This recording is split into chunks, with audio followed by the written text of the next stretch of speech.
ನಮಸ್ಕಾರ. ಸರ್ವಾಮ್ಸ್ 100 day challenge day 88ಗೆ ಸ್ವಾಗತ.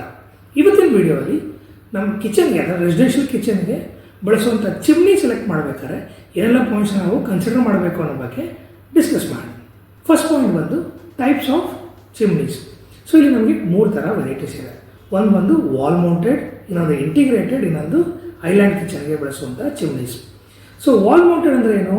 ನಮ್ಮ ಕುಕ್ಕಿಂಗ್ ಟಾಪ್ ಏನಿದೆಯಲ್ಲ ಸೇಮ್ ಅದೇ ವಿಡ್ತಿಗೆ ನಾವು ವಾಲಲ್ಲೇ ಮೌಂಟ್ ಮಾಡೋಂಥದ್ದು, ಅಂದರೆ ಓಪನ್ ಆಗಿ ಕಾಣಿಸುತ್ತೆ. ಇದರಲ್ಲಿ ತುಂಬ ವೆರೈಟೀಸ್ ಇದೆ, ಡಿಸೈನ್ಸ್ ಇದೆ.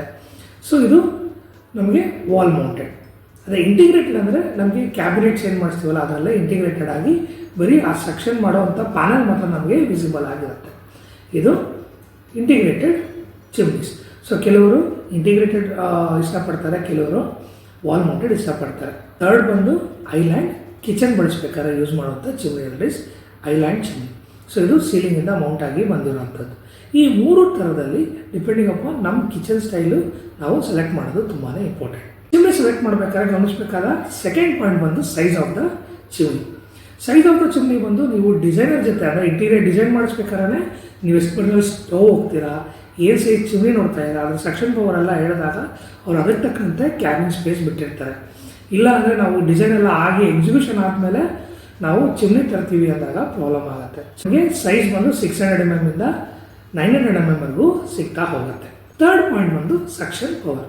ಸೊ ಸಕ್ಷನ್ ಪವರ್ ಯಾವುದ್ರ ಮೇಲೆ ಡಿಪೆಂಡ್ ಆಗುತ್ತೆ ಅಂದರೆ ನಮ್ಮ ಕಿಚನ್ ಸೈಜು ಮತ್ತು ನಾವು ಎಕ್ಸಿಟ್ ಅಂದರೆ ಚಿಮ್ನಿ ಎಕ್ಸಿಟ್ ಎಷ್ಟು ದೂರದಲ್ಲಿದೆ, ಎಷ್ಟು ಬೆಂಡ್ಸ್ ಇದೆ, ಕಿಚನ್ ರೂಫ್ ಹೈಟು, ಓಪನ್ ಕಿಚನಲ್ಲಿ ನಿಚ್ಚಿದೆಯಾ. ಸೊ ಇದನ್ನೆಲ್ಲ ಕನ್ಸಿಡರ್ ಮಾಡಿಕೊಂಡು ಸಕ್ಷನ್ ಪವರ್ನ ನಾವು ಫೈನಲೈಸ್ ಮಾಡಬೇಕು. ಜನರಲ್ ಆಗಿ 1200 m³ per hour ಇಂದ 1350 m³ per hour ವರೆಗೂ ರೆಗ್ಯುಲರ್ ಆಗಿ ನಮ್ಮ ಕಿಚನ್ಗಳಿಗೆ ಸಾಕಾಗುತ್ತದೆ. ನೆಕ್ಸ್ಟ್ ಬಂದು ಟೈಪ್ ಆಫ್ ಫಿಲ್ಟರ್ಸ್. ಸೊ ಇದರಲ್ಲಿ ಬಫೆಲ್ ಫಿಲ್ಟರ್ಸ್ ಇದೆ, ಫಿಲ್ಟರ್ಲೆಸ್ ಬರ್ತಿದೆ, ಇವಾಗ ಮೋಷನ್ ಸೆನ್ಸರ್ಸ್ ಇದೆ, ಆಟೋ ಕ್ಲೀನಿಂಗ್ ಸಿಗ್ತಿದೆ. ಸೊ ಇದೆಲ್ಲ ನಮಗೆ ಡಿಪೆಂಡಿಂಗ್ ಅಪಾನ್ ನಮ್ಮ ಕ್ಲೀನಿಂಗ್ ಅವೈಲಬಿಲಿಟಿ, ನಮ್ಮ ಕ್ಲೀನಿಂಗ್ ಪ್ರಿಫರೆನ್ಸ್ ಮೇಲೆ ನಾವು ಸೆಲೆಕ್ಟ್ ಮಾಡೋದು ತುಂಬಾ ಇಂಪಾರ್ಟೆಂಟ್. ಫಿಫ್ತ್ ಪಾಯಿಂಟ್ ಬಂದು ನಾಯ್ಸ್ ಲೆವೆಲ್. ಇದು ತುಂಬಾ ಇಂಪಾರ್ಟೆಂಟ್ ಫ್ಯಾಕ್ಟರ್. ಯಾಕೆಂದರೆ ನಾವು ಚಿಮ್ನಿ ಆನ್ ಮಾಡಿದಾಗ ತುಂಬ ನಾಯ್ಸ್ ಬಂತು ಅಂದರೆ ಪೀಸ್ಫುಲ್ಲಾಗಿ ಕುಕ್ ಮಾಡೋಕ್ಕಾಗಲ್ಲ.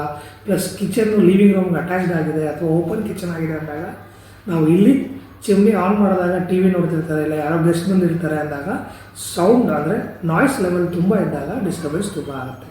ಸೊ ಆದಷ್ಟು ನಾಯ್ಸ್ ಲೆವೆಲ್ ನಮಗೆ ಕಡಿಮೆ ಇರುವಂಥದ್ದು ಹೋಗೋದು ತುಂಬಾ ಇಂಪಾರ್ಟೆಂಟ್. ಸೊ ಲಾಸ್ಟ್ ಪಾಯಿಂಟ್ ಬಂದು ವ್ಯಾರಂಟಿ ಪ್ರೈಸ್. ಸೊ ಕೆಲವೊಂದು ಕಂಪನೀಸು ಎಕ್ಸ್ಟೆಂಡೆಡ್ ವ್ಯಾರಂಟಿ ಕೊಡ್ತಾರೆ, ಅವ್ರದ್ದು ಸರ್ವಿಸ್ ಚೆನ್ನಾಗಿರುತ್ತೆ, ಪ್ಲಸ್ ಪ್ರೈಸಿಂಗ್. ಎಲ್ಲ ಫ್ಯಾಕ್ಟರ್ಸ್ ನಾವು ಕನ್ಸಿಡರ್ ಮಾಡಿ ನಮ್ಮ ಬಜೆಟ್ಗೆ ಅನುಗುಣವಾಗಿ ಚಿಮ್ನಿ ಸೆಲೆಕ್ಟ್ ಮಾಡೋದು ತುಂಬಾ ಇಂಪಾರ್ಟೆಂಟ್ ಟೇಕ್ ಅವೇ ಇಲ್ಲಿ ನೀವು ಇಂಟೀರಿಯರ್ ಡಿಸೈನ್ ಮಾಡಬೇಕಾದ್ರೆ ಚಿಮ್ನಿ ಸೈಜ್ನ ಫೈನಲ್ ಮಾಡಬೇಕಾಗತ್ತೆ. ಚಿಮ್ನಿ ಬಗ್ಗೆ ಕೆಲವು ಮಾಹಿತಿ ಸಿಕ್ತು ಅಂದ್ಕೊಳ್ತೀವಿ ನಿಮಗೆ. Thanks for watching. Enjoy your construction journey.